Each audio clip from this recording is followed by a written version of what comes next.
Anda kembali bersama kami dalam IDX Second Session Closing. Pemirsa, pandemi COVID-19 yang terjadi di sepanjang tahun 2020 membuat kinerja sektor perbankan terdampak. Meski mencatatkan laba, setoran dividen sejumlah bank BUMN ke APBN pun tercatat menurun.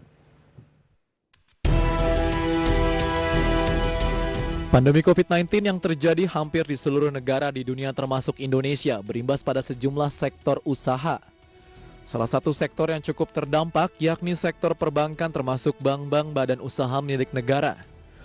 Akibatnya, setoran dividen bank BUMN dari laba tahun 2020 ke anggaran pendapatan dan belanja negara pun menurun. Berdasarkan hasil rapat umum pemegang saham tahunan, PT Bank Mandiri Tbk memutuskan sebanyak 60% dari laba bersih tahun lalu atau sekitar 10,27 triliun rupiah dari perolehan laba sebesar 17,12 triliun rupiah dibagikan sebagai dividen tunai kepada pemegang saham. Khusus dividen untuk pemerintah atas kepemilikan 60% sebesar 6,17 triliun akan disetorkan ke rekening kas umum negara.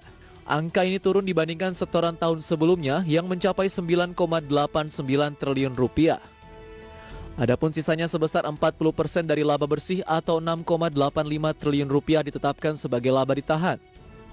Direktur Utama Bank Mandiri Darmawan Junaidi mengatakan besaran dividen tersebut sejalan dengan komitmen Bank Mandiri untuk berkontribusi secara optimal ke negara.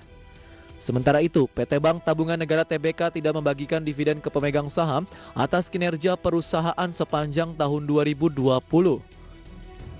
Hasil rapat umum pemegang saham tahunan 2021 menyetujui dan menetapkan penggunaan laba bersih perseroan tahun buku 2020 sebesar 1,6 triliun rupiah seluruhnya ditetapkan sebagai cadangan.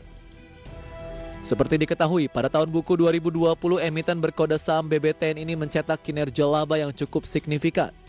Di tengah masa pandemi, perolehan laba bersih perseroan meroket 665,71% secara tahunan menjadi 1,6 triliun rupiah dari tahun sebelumnya sebesar 209 miliar rupiah. Berbagai sumber IDX Channel.